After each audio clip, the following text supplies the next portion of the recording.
मनुस्मृति ने देश के मूल निवासियों को लगभग 2500 साल से पढ़ने यानी शिक्षा प्राप्त करने से रोक रखा।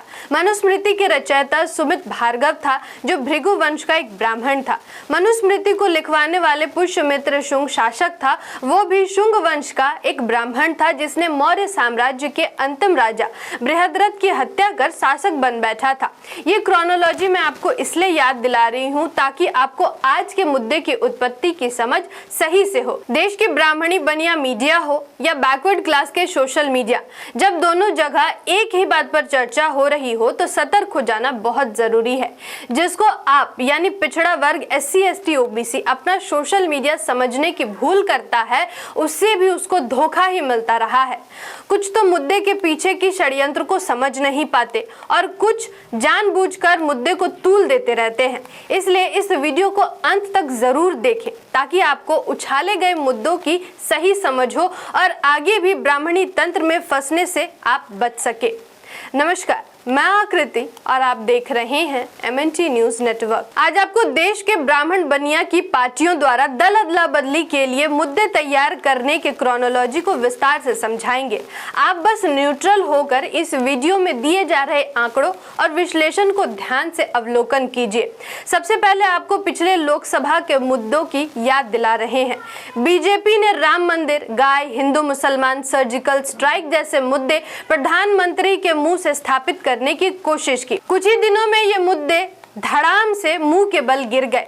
उधर ब्राह्मणों की दूसरी पार्टी छाती पर पत्थर रखकर संविधान, जाति जनगणना, OBC आरक्षण के साथ राहुल गांधी को आगे कर मैदान में आई, साथ में रोजगार की भी बात शुरू की।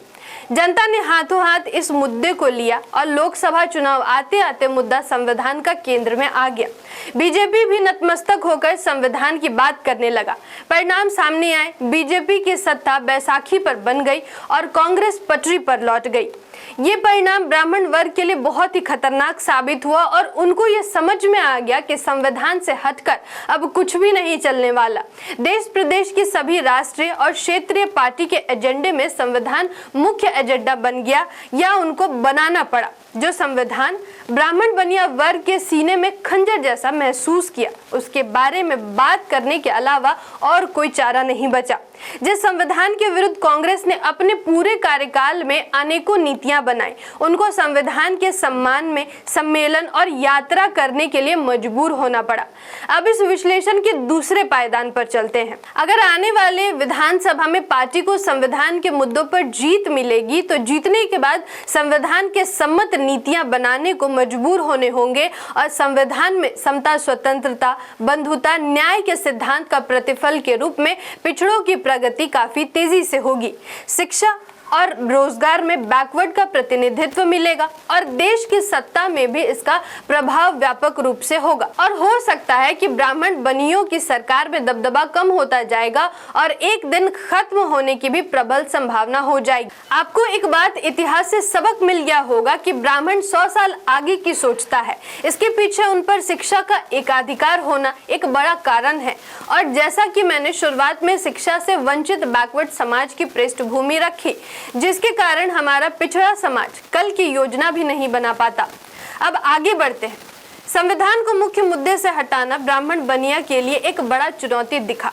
फिर इनकी आपसी चिंतन मनन से एक नया और अनोखा मुद्दा बहुजन मूल निवासी पिछड़ा वर्ग से सामने लाने की योजना बनाई। ऐसा मुद्दा जो मोदी का विरोधी लगे, क्योंकि पिछले 11 साल के बीजेपी की संविधान विरोधी नीतियों से समाज खिन्न हो चुका था और सब तरफ बदलाव की बातें भी हो रही थी। ब्राह्मण बनिया की मुख्य पार्टी कांग्रेस, जिसका समाज ने पहले से बेड़ा गर्क कर रखा था, उसको ऐसा मुद्दा चाहिए जो इस बदलाव के पक्ष में इसी को फायदा मिले।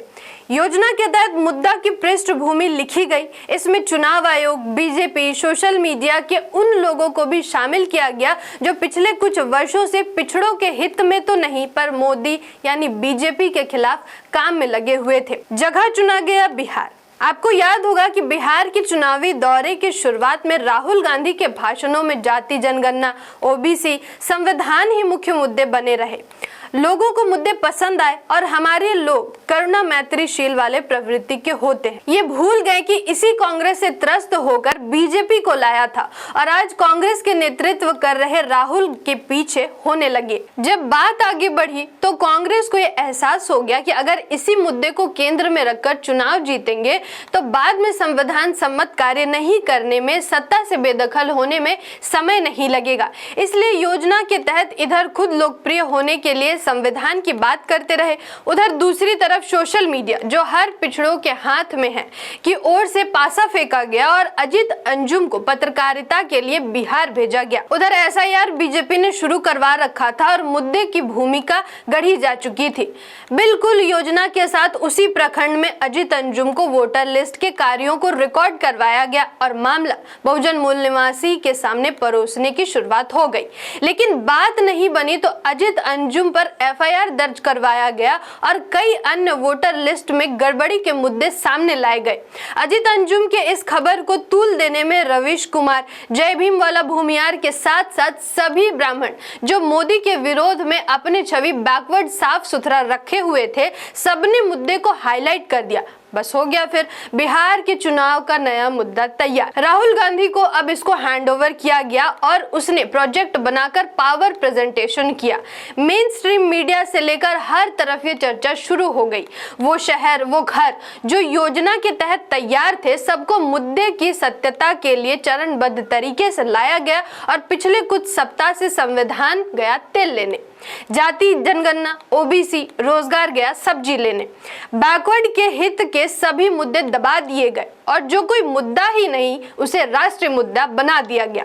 आप थोड़ा आराम से, फुर्सत से चिंतन कीजिए, इस मुद्दे के समर्थन से क्या आपके किसी समस्या का समाधान होगा? क्या इस मुद्दे का कोई संबंध रोजगार या शिक्षा से है? क्या वोट चोर कोई चुनाव का मुद्दा होना चाहिए? अगर आप महीनता से सोचेंगे तो आपको खुद पर हंसी आएगी और आप ब्राह्मण के होशियारी की दाद देंगे। फिलहाल यहीं तक। विश्लेषण पर कमेंट जरूर करेंगे, ऐसा हम आशा करते हैं। जय भीम, जय संविधान। MNT न्यूज नेटवर्क को सब्सक्राइब करें, लाइक और फॉलो करना ना भूलें। साथ ही बेल आइकॉन दबाकर जन जागृति की मुहिम में जुड़े रहें।